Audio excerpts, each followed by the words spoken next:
Is this problem that you're helping people with solvable? Like, can you solve this problem?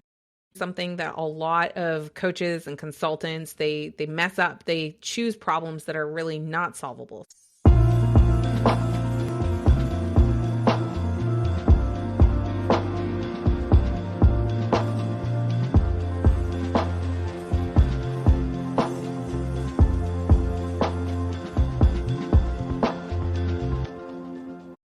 Hey, welcome to this live stream. We're talking all about, is your coaching solving the right problem? Because when you are really, really clear about the problem that you solve, then you are going to have an easier time making content. You're going to have an easier time showing up to it. I just finished a high performance coaching session with some of my clients in the Experts Network, and we were talking about evaluating your progress, evaluating success. And one of the things that I did in my business, I've been in business for about 8 years. There was a season where I had to change a lot. I had to change a lot about how I was marketing, where I was spending my money. And when I did that evaluation, I realized like, oh my gosh, I'm going to have to be better with my organic content, with what I am putting out there in the world. So I've spent the last year getting like way better than I used to be at organic content. And I want to share with you something that has made the biggest difference in being a multi-six-figure coach and expert, even though I started with a really, really small list and a really, really small community. So if you love this, let me know. If you can see me and hear me, let me know that too. Let's get into it. So if you've ever said to yourself, I'm showing up, I'm doing the things, I'm posting like a maniac, or I'm emailing like a maniac, or I'm doing all of the outreach, and I still don't feel like I am getting the return on my effort, then this is going to be an awesome little live stream for you. So thank you so much for tuning in. Thank you for being here. And I really, really appreciate it. So, here's the truth. If the problem that you're solving as a coach is not what I call a problem of appropriate magnitude, you're always going to be struggling, right? So, when I first started building my business, this is so interesting. I'm like looking at how all of this is working. I'm also simultaneously streaming on TikTok for the first time, so excuse me. But your goal as a coach and as an expert is not just to solve a problem, any problem for somebody with a wallet and a heartbeat. Your goal is to solve the problems that cause people to stay up at night. Like the challenges that are insidious, the things that have been challenging for a really, really long time. And you're building this movement around what you're doing. And so when you're operating from that place, you're in a much more likely scenario to get bigger opportunities, to be able to sell more coaching packages, to be able to solve problems. So here's kind of some beginner kind of criteria of, am I solving a problem that's actually of an appropriate magnitude? Is this actually keeping people up at night? Is this stealing from their confidence?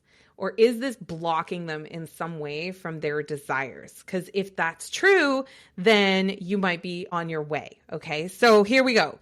3 PAM test questions, problem of appropriate magnitude. The first criteria is this thing actually urgent? Is this an urgent problem? So when a lot of coaches get started, they think, okay, well, if I solve any problem, all problems are created equal. Nope. People will pay you when it's important and urgent. So would they pay to fix this problem right now? Or is this something that they can just leave it? Can it wait? In other words, is it lower priority for the person? So is this an urgent problem? And for my clients, not having posts that resonate, not having emails that convert, not being able to fill a webinar, make a sale, this is actually really urgent, because in most of the experience of most of my clients is they have probably invested in a certification of some kind, or they've been working in a career that is not aligned anymore, that they're not feeling like they're doing their best work or having their highest impact. And that is really, really important. So the second thing is the problem of appropriate magnitude specific. So again, this is where a lot of people really fall down with choosing what to focus on as a coach or an expert, is they're not specific. So they're very vague in their language and how they describe the problem. So it might be like, I help my clients get more alignment. What the heck does that mean? Right? Like alignment for you is probably very different than alignment for me. What matters to me probably matters very differently to you. You know what I'm saying? So can we be more specific? So I help coaches and experts to have confidence that when they make a post, that it's going to help them build their brand, build relationships, and bring more business to them, right? That's better. That's a little more specific. How about this? I help coaches to have a marketable message that they will be able to attract their next dream clients over the next 90 days. Ooh, that's even more specific, right? So if we can get even more specific, the better, right? The better. So the more specific you can be, the better. The third big criteria is this problem that you're helping people with solvable. Like, can you solve this problem? And this is, again, something that a lot of coaches and consultants, they mess up. They choose problems that are really not solvable. So a really common one is, I help people be happier. And it's like, okay, but what does it mean to be happier? Like, can they believe that working with you is actually going to change this? And I think about things like happiness and fulfillment as being like cups that people are trying to fill. And those cups are never, ever going to be filled, especially like happiness. You know, there's this psychological phenomenon called the hedonic treadmill. And so if you've ever been happy and you were happy for a little bit, and then you set a new goal, a harder goal, a further goal, you know, then you know that it's hard to really achieve that level of happiness. Instead, ask what would make you happy right now. What would make you happy in the near term? So for a lot of my clients, what would make them happy is getting their next client in the door. That would make them a lot happier. And they would love it if that was a stranger that they met online, right? That's a solvable problem, right? Because if we have the right systems, the right structure, the right scripts, the right approach to it, it's a solvable problem. What many people do is they're talking in really vague and esoteric kind of things, or they're talking about stuff that's frankly just not all that urgent. I'll give you a really good example from my own business. You know, as I was developing in my entrepreneurship, you know, I'm a few years down the path. I got really interested in how I could use written words to make sales. So I got really interested in how to be really good at writing long form sales letters. And so then I got to this place where I could actually teach that. And I could teach you, like, here's the frameworks, here's the templates. I've developed all these things. I've got all this experience under my belt. I launched it to my audience and it fell pretty flat. Like, people didn't want to learn from me how to build a long form sales letter. Now, were there examples of other people out there who had for sure and certainly been successful at doing this thing? 1000%. But that audience was really cultivated around direct response marketing, around funnel building, around all of those kinds of things. My audience had been cultivated around coaching and expertise and high performance and all of these kinds of things. So because of that, when I launched something that was successful in a different market, in my market, without validating that the people that I was helping, that they were staying up at night thinking about, can I make money with my words? They weren't thinking about that. Not yet. Right? Because my person was more of a beginner. They hadn't encountered a lot of the more advanced marketing strategies just yet. So it wasn't urgent for them to learn it.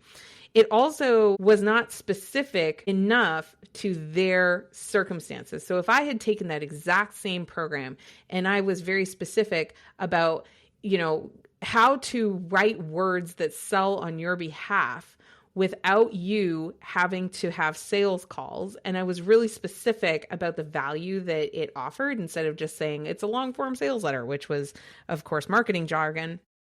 Then that might have helped. The other thing is that their perception of whether it was solvable was pretty weak, right? If they hadn't made any sales before, if they had never had consults that worked out before, then it was so long and far away to talk about these challenges of a long form letter. It was interesting to me, but it wasn't something that was a problem of appropriate magnitude for my particular audience.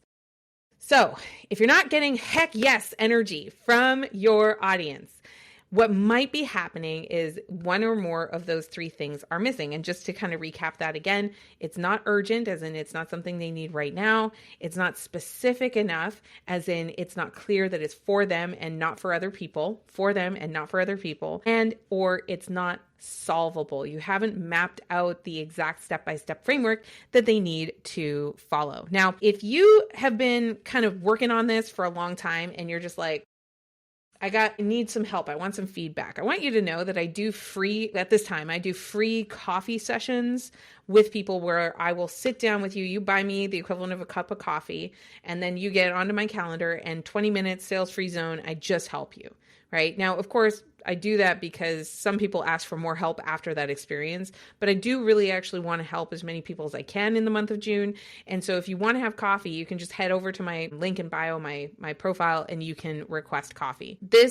I find that dialoguing it out can be a really helpful way to make sure you've got that problem of appropriate magnitude. But if you prefer not to talk to me, if you prefer to do it on your own, open up the ChatGPT, share with them what you learned in this live, and you can work through it yourself. The other thing is if I was going through something in this live and you're like, oh my gosh, I missed it, or I want to rewind, or I want to go back, I have a free community called Clients Over Chaos, where you can get the full transcript, the full recording of this live. And I go live every single Monday at 9:00 in the morning. And you are super welcome to join me live to capture whatever you can for free. And if you want to join our free community, you can either go to my link in the bio, or you can send me a message that says DWM. Do what matters, DWM, and I'll know what that means, and I will send you the link to the community. You can check that out on your own. Just remember, you're not far off. If you're somebody who's been committed, you're spending hours per week on your business, you're doing all the learning, you're showing up in all the ways, and you're just not there yet, don't lose heart. This is like a tiny tweak that can swing huge doors open. So when you go from vague solutions to specific problems, once you make that shift, then everything else starts to really click. Now, you've got this. We will see you in another stream. Thanks so much for joining me, and we'll catch you in another video.